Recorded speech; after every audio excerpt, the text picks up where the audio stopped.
తెలుగు ఇండస్ట్రీలో బాలయ్యబాబుని మోసం చేయడానికి నిర్మాతలు కొడుకులు ఉన్నారు. మోసం చేసుకుంటారు, బిజినెస్ చేసుకుంటారు. వాళ్ళ డబ్బులు వాళ్ళకి రాగానే వెళ్ళిపోతారు. బాలయ్యబాబు ఫ్యాన్స్ అంతా మేమందరం రోడ్ల మీద పడాలని వాళ్ళ కోరిక. బాలయ్యబాబు ఆల్ ఇండియా రికార్డు కొడదామని అంటే వాళ్ళకి నచ్చదు. ఎప్పుడు బాలయ్యబాబు తొక్కాలని చూస్తారు వీళ్ళు. ఈ నిర్మాతలు ఒక ఎస్ గోపాల్ రెడ్డి ఒక నిర్మాత ఉండే, ఆయన పోయాడు. మాకు ఆయన గుండెకాయ ఉండే, ఆ గుండెకాయ పోయింది కాబట్టి మా బాలయ్య ఫ్యాన్స్ అందరికీ ఈ గతి పడుతుంది. మాకు ఈ నిర్మాతలు ఇప్పుడు వచ్చే నిర్మాతలు అంతా డబ్బు సంపాదించుకోవడానికి వాళ్ళు వచ్చేది. సినిమా విషయంలో ఏం లేదు, శివుడు చూసుకుంటాడు, శివతాండం ఆడతాడు. అది మాత్రం పక్కా.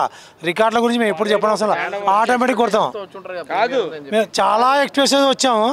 నిర్మాతలు కొంతమంది ఉంటారు కదా, పక్కన వాళ్ళతో టైప్ అవి చేసి అంత బాలయ్యబాబు ఆల్ ఇండియాలో పేరు రాకూడదని ఇలా చేశారు. అంతే దొంగ కొడుకులు అందరూ కలిసి. చాలామంది ఉన్నారు తొక్కాలని. బాల్ ఎంత కొట్టినా కూడా పైకి ఎగురుతుంది, పైకి వెళ్తాం కంపల్సరీగా. అక్కడ కూడా ఎక్కడ పెట్టాలో అక్కడ పెడతారు శివుడు.